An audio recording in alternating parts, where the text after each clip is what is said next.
Hi, welcome back. So today we're going to start talking about cellular energy. So we've talked about biochemistry, we've talked about cells and the different organelles, but now we start to talk about energy. How is it that cells are powered? How do they have energy to do the things that they do? So we often like to compare these things or compare cells to other things, to organisms, larger organisms, to cars, to machines. So you think about cars that run on French fry oil. Well, what is it that we're saying? Why is it that we're looking into that? Well, we want to find an alternative form of energy because these things are going to do work. So organisms, machines, they need energy in order to do work. They need some kind of fuel. So we talk about cars, they have gasoline, and now we have electric cars that are going to be powered by whatever it is that electricity came from. Um, and we have organisms, and they also are going to need to do work. So the uh, uh, uh, act of doing work, the ability to do work, that requires energy. So the activities of living organisms are fueled by breaking chemical bonds, and those chemical bonds are going to release energy. So we talk about fossil fuels versus biofuels when we're talking about trying to find alternative sources of energy for things like cars and houses and machines. But we also, in order for us to do work, just like that car or that backhoe or that crane is going to do work, we also do work and we require energy as well. So nearly all life depends on capturing energy from the sun and converting it into a form that living organisms can use. So when we say nearly all life, we're talking about plants and animals that are either going to undergo photosynthesis and get energy directly from the sun, or they are going to eat plants that got energy from the sun, or they're going to eat something that ate plants that got energy from the sun. So almost all life, all living things are going to get this energy from uh, that originated from the sun. There's two processes that we are going to talk about when we talk about cellular energy. One is photosynthesis, which is going to be creating energy directly from the sun, which plants are going to do. And then you have cellular respiration, which is going to be the act of using energy. So photosynthesis, plants are going to capture the energy from the sun. They store it in the chemical bonds of sugars, and then we can later break down those sugars in order to release the energy. Now, in cellular respiration, organisms are going to release energy stored in the chemical bonds of food molecules they eat or the sugar they produce in photosynthesis and use it as fuel. So while plants are going to use photosynthesis, we see that with cellular respiration, both plants and animals are going to use cellular respiration. So plants are going to take energy from the sun, convert it into sugars, and then once they do that, they're going to use cellular respiration to break down those sugars. Animals are not able to use the sun, so what they're going to do is they're going to consume sugars. They're going to eat things, and once they do that, that is then going to be available for cellular respiration. Cellular respiration is going to break down those chemicals or those sugars and break those chemical bonds. And when we break those chemical bonds, we're going to release energy. So this is a nice diagram that's showing you that, most of these organisms are going to rely on the sun. The energy from the sun goes to plants. And then whether it's plants or animals, they're going to come out with energy. So there are two forms of energy that we talk about. We talk about kinetic energy, which is going to be the energy of motion, legs pushing pedals, birds flapping their wings, any type of uh, um, uh, movement is going to be kinetic energy, as well as rapidly moving molecules in a fire. This is all kinetic energy. You can think of it as energy really being released. So energy that is released, you can think of it as kinetic energy. And then we have potential energy, energy that has the potential to do something. And this is energy that is stored in an object, such as water trapped behind a dam. Okay, it has the potential to exert energy or to become kinetic energy, but it's not doing so yet. Or a skier poised in the top of a hill. All these things have kinetic energy. The rock a rock at the top of a hill. Before it's pushed down the hill and it starts rolling, it has potential energy, and once we push it down and starts rolling, that becomes kinetic energy. Energy is then released. So with chemical energy, it's a form of potential energy stored in chemical bonds. So we have this chemical energy, it has this potential energy in the bonds. In order to release that energy, we must break the bonds. So as energy is captured and converted, the amount of energy available to do work is going to decrease. So you have with kinetic energy to potential energy, you see light energy from the sun that's going to go to energy transformed into heat, and then chemical energy stored in plants. Then you see with potential energy, chemical energy stored in muscles and liver, or in the liver, the energy is transformed into heat, and then you have this kinetic energy of forward motion. So a little bit of this kinetic to potential, potential to kinetic. Now there are different laws of thermodynamics. Thermodynamics is the study of the transformation of energy from one type of energy to another. So with the first law of thermodynamics, it states that energy can never be created or destroyed. So you think about, oh, this energy is released. Well, the energy is released, but it doesn't mean that it is destroyed. The second law of thermodynamics, every conversion of energy is not perfectly efficient. Some energy will be converted to heat and lost. So when we convert it to heat, it is lost. So not all energy, it's not completely efficient. Not all energy is being used specifically for the work that we are trying to complete. So when you eat something and you go outside to rake the leaves, you're not using all that energy to rake the leaves. You are actually losing some of it in the form of heat. Now, ATP is the type of energy, or the type of molecule that is going to be used. It is often referred to as cellular energy. Okay, that is the energy that cells are going to use. So we take ATP molecules, and they're like these free-floating rechargeable batteries in a living cell. They are these batteries that we can use for energy. As much as glucose is important, glucose must be broken down in order to make it usable. So we have ATP, and what happens is ATP is this adenine molecule, and you have this ribose molecule, and connected to it are these three phosphate groups. And what we do is we break off this one phosphate group, and by breaking this bond right here, it releases energy out. And then your adenosine triphosphate, 1, 2, 3 triphosphate, becomes adenosine diphosphate, two of them. And by doing that, what we can actually do is we can recharge that, and we can add a phosphate group back to it, and then that means that there will be another, if we have another phosphate group, there will be another thing that we can break off, another bond that we can break and release energy. So now you pop off that third phosphate group, your ATP becomes ADP and that third phosphate group. So ADP is two phosphate groups connected to the adenine and the ribose, and then you're going to release that energy. So we have this cycle where you have ATP, it's going to break off, and it's going to, energy is released as the phosphate group is ejected from the ATP. Then you can put them back together, a phosphate group added to adenosine diphosphate, and the input of energy from the breakdown of food attaches ADP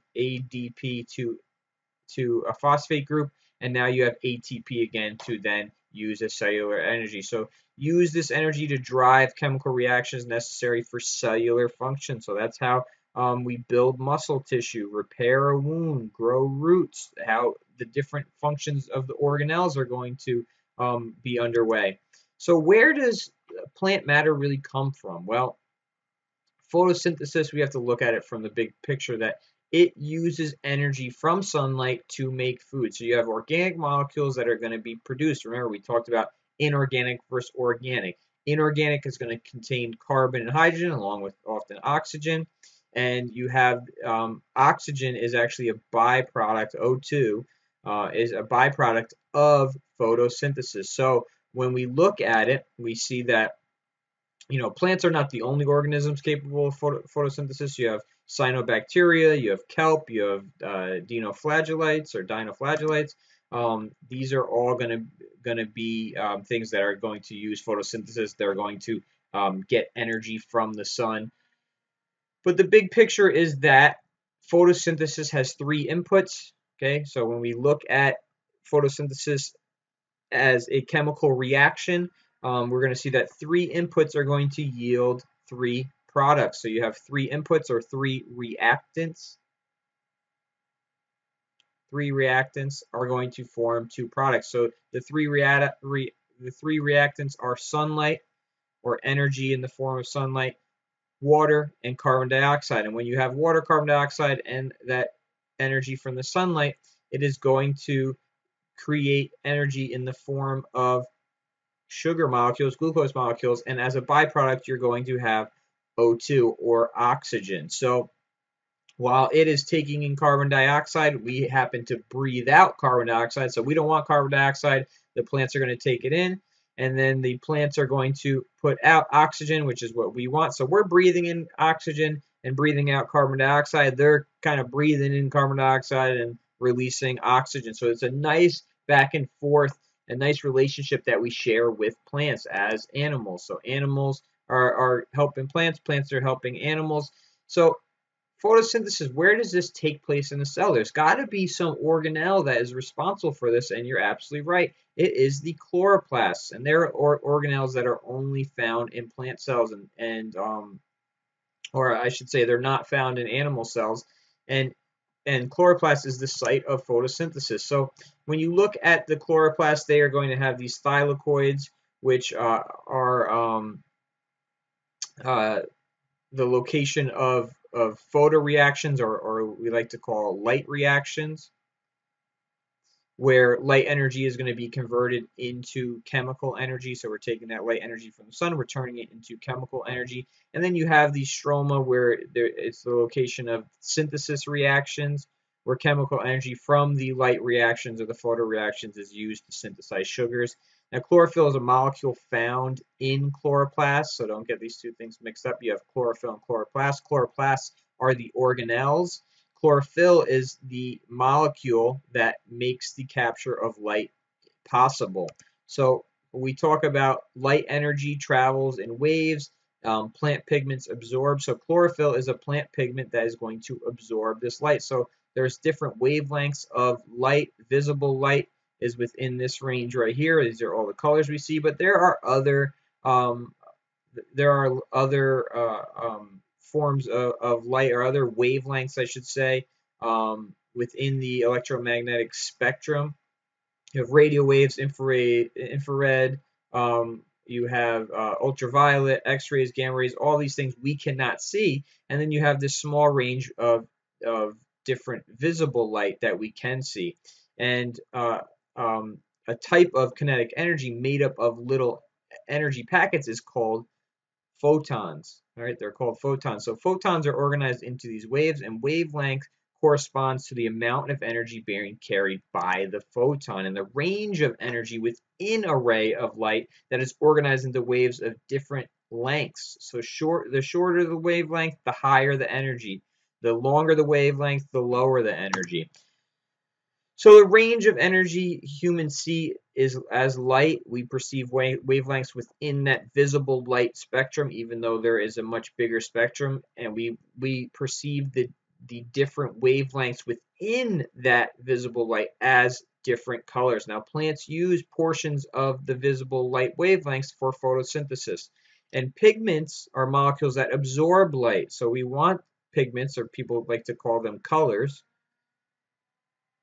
right? We like to have plant pigments that are going to absorb lots of light. So chlorophyll is the main plant pigment molecule in plants, and it absorbs light energy from the sun for photosynthesis. And plants produce several different pigments, but the one that we typically see is chlorophyll. It's that green color.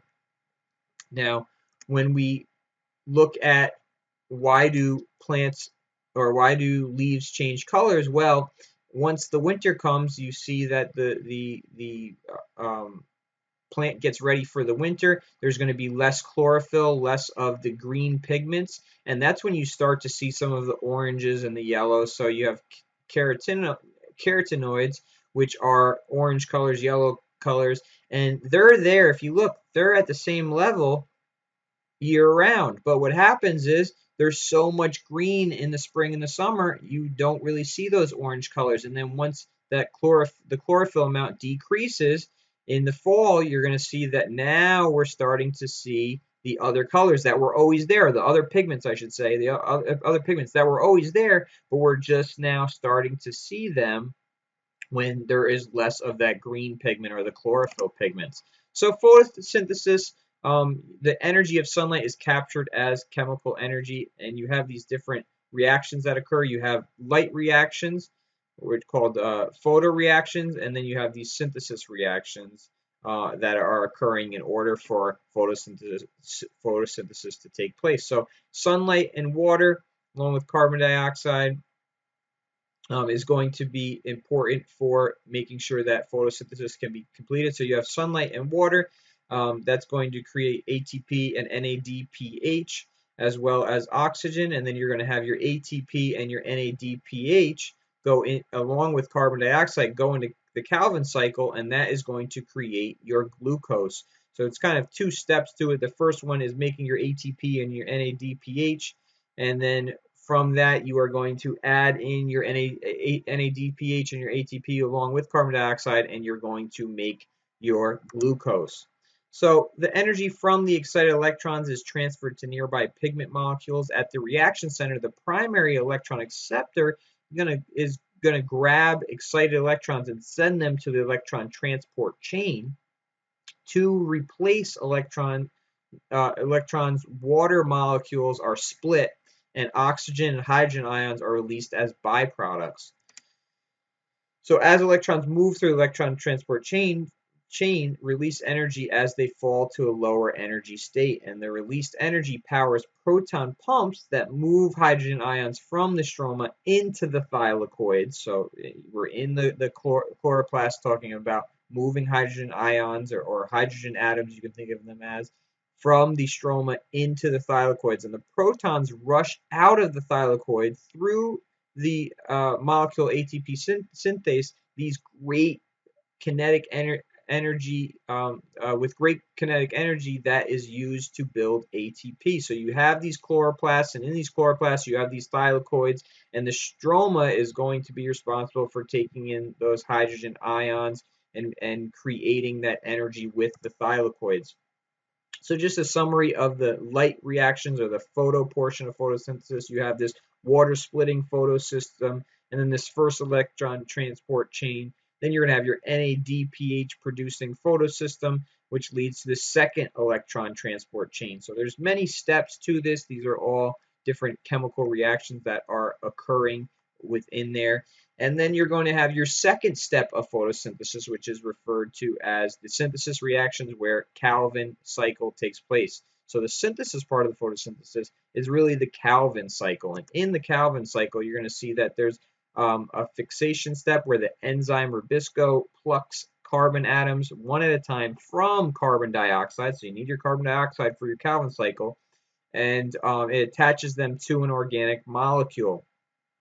Then you're going to see that the sugar is going to be created, and the organic molecule is modified into a smaller sugar called G3P using energy from ATP and NADPH. So ATP and NADPH are coming from your light reaction or your photoreaction, and it is providing it to the Calvin cycle, which also needs carbon dioxide, and it's creating this G3P. And some molecules of G3P are combined to form 6 carbon sugars, such as glucose or fructose. And then you're going to have this generation stage where some molecules of G3P are used to generate the original organic molecule using energy from ATP. So you need ATP for this, you need NADPH, you need carbon dioxide in order for the Calvin cycle to take place. Now you have stomata, where they are part of a leaf, and that is where gas exchange occurs. So you might think, how does oxygen leave a leaf, and how does carbon dioxide enter a leaf? And that's through these stomata or a stoma. And they're able to open and close depending on if they want to let things in, keep things in, let things out. And you're going to see that it looks kind of like this when the stoma is open, or these stomata are open, and then when a stoma is closed, it looks like this. So now, how do living things fuel their actions? Okay, well, photosynthesis is very important for plants to get energy. Animals get energy by eating things, but how do you really use the energy? How do you use glucose in order to do something, in order for metabolism to take place, in order for you to function? Well, it's all through cellular respiration. And when you talk about cellular respiration, I often ask students, what is respiration? They say, oh, it's breathing. Well, we do call respiration, we call breathing respiration, but it all stems from this idea that you need oxygen. In order for your cells to undergo cellular respiration, they need oxygen. So the two ideas are connected. Now, when we're talking about cellular respiration, we're not talking about your lungs breathing or your lungs inhaling and exhaling. We're talking about your cells needing oxygen in order to break down these forms of energy into usable forms of energy so that the cell has energy. So now during cellular respiration, energy is released from the chemical bonds of food molecules and stored in the bonds of ATP molecules, which is the usable form of energy for cells. So if you look at animal cells, plant cells, they are going to get sugar molecules or a source of energy, I should say, glucose, fructose, and they are going to be able to use that to create ATP. So in the cells of plants and animals, high yield bonds of food molecules are broken down, releasing the energy that went into creating them. So if you have oxygen, which is necessary in cellular respiration, along with those sugars as fuel, you're going to create ATP. And as a byproduct, you're going to have water and carbon dioxide as well. Now, the first step of cellular respiration is glycolysis. So just like with photosynthesis, while there were different steps to it, where you had your light reactions and your synthesis reaction, or your photoreactions, your synthesis reaction, the same thing goes for cellular respiration. So the first step is glycolysis, which is the universal energy releasing pathway. So it's taking those glucose molecules and it's trying to release that energy. And within that, you have the preparatory stage where ATP must be spent to initiate glycolysis. So it does take some energy in order to get this process going. So it takes energy to make energy. And the payoff phase is where ATP is formed, the new ATP is formed, and electrons are transferred from glucose to NAD plus to yield the high energy electron carrier NADH. Now, before the citric acid cycle, so you have glycolysis, then you're going to have the citric acid cycle, you're going to need pyruvate, which is the end product of glycolysis. So glycolysis makes pyruvate, and we take that pyruvate, and that pyruvate is going to be modified. And the electrons are passed from pyruvate to the NAD+, which is going to make two NADHs, and you have carbon and oxygen are going to be removed from pyruvate and make that CO2, which is going to be released. That we as humans, our cells are going to release that carbon dioxide and we're going to end up breathing it out. And then you're going to have two molecules of acetyl-CoA formed. And there's three general outcomes that result from 8 steps in the citric acid cycle. And you see that a new molecule is formed, and then a high energy electron carrier are made, and carbon dioxide is exhaled, and then you have the oxaloacetate is reformed, ATP is generated, and more high energy electron carriers are formed in this process of the citric acid cycle. Now, in following the 6 carbon atom from photosynthesis through cellular respiration, you're going to see that you get that sugar from photosynthesis in plants, and then in glycolysis, your 6 carbon sugar, or the sugar provided from photosynthesis, is broken down into 2 molecules of pyruvate. So you have a sugar goes to pyruvate. 2 pyruvate molecules are going to be modified to enter the citric acid cycle. 2 carbon dioxide are going to be released. And then the citric acid cycle, the last 4 carbon molecules are released. 2 molecules of carbon dioxide per turn of the citric acid cycle. So the third step of cellular respiration, so just like we have 2 steps in photosynthesis, we have 3 steps in cellular respiration. ATP is built in the electron transport chain. And the electron transport chain, you have at each step in the sequence of handoffs, the electrons fall to a lower energy state, releasing a bit of energy. And the energy powers proton pumps packing hydrogen ions from the mitochondrial matrix in the intermembrane space. So remember, this is taking place in the powerhouse of the cell, the mitochondria. So just like in photosynthesis that's taking place in the chloroplast, well, mitochondria is taking cellular respiration is taking place in the mitochondria. And then the third step, at the end of the chain, the lower energy electrons are passed to oxygen, which combines with free hydrogen ions forming water. And then lastly, the protons rush back into the mitochondrial matrix with a lot of kinetic energy, which fuels ATP production. So just a quick look, you have glycolysis. Glycolysis is going to lead to the acetyl-CoA production, which is going to lead to the citric acid cycle, which is very important. And then that is going to lead to the electron transport chain, which is essential. So now cyanide binds to an enzyme in the electron transport chain, which is necessary, and it prevents the acceptance of electrons. It halts electron transfer and pumping of protons across the mitochondrial membrane. ATP production ceases without any energy source. The cell dies. So that's why cyanide is no good. Okay, because you are having this thing bind to an electron transport chain. It's halting the electron transport chain, and then the cells have no energy and they're going to die. You're cutting off their energy source. So that's how cyanide works. Now, energy can be harvested from a variety of food sources. They are organic molecules which can be modified to enter glycolysis or go right to the citric acid cycle at one of the intermediate steps.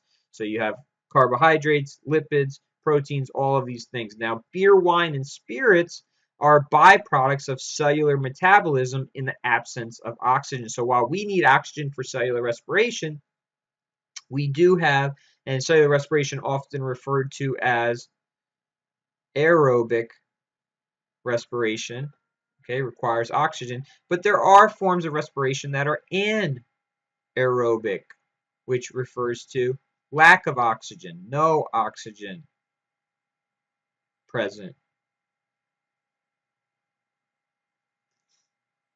And that's what's going on when beer, wine, alcohol is going to be produced. You're going to have these bacteria that don't have access to oxygen. They are going to create energy without, or use energy without, the presence of oxygen. We call it anaerobic respiration. So energy production with or without oxygen, you see in animals, you're going to see electron transport pyruvate end product is going to create lactic acid. So when you are exercising and your body can't keep up with your exercise and your demand for energy, you're going to end up having your cells start to use aerobic respiration, and that's what leads to the buildup of lactic acid, which causes cramps in athletes. Now, yeast, their end product is going to be ethanol or alcohol. So in yeast, when they don't have oxygen there, they are going to create ethanol as a byproduct. So while we make lactic acid that is going to build up and cause our cramps, yeasts are going to make alcohol as a byproduct. So fermentation is the process by which cells obtain energy in the absence of oxygen. So if you ever hear cellular respiration, we're talking about aerobic respiration. If you ever hear about fermentation, we're talking about anaerobic respiration, this idea of having oxygen, not having oxygen, and these organisms trying to use energy in the process. So keep these things in mind, this idea of photosynthesis versus cellular respiration. Remember that we are going to use cellular respiration, plants are going to use cellular respiration, but only plants are capable of photosynthesis where they're going to make those sugars. So we can't make our own sugars. We have to consume things. Plants can make their own sugars. Either way, the sugars that we get initially came from plants and their ability to use photosynthesis.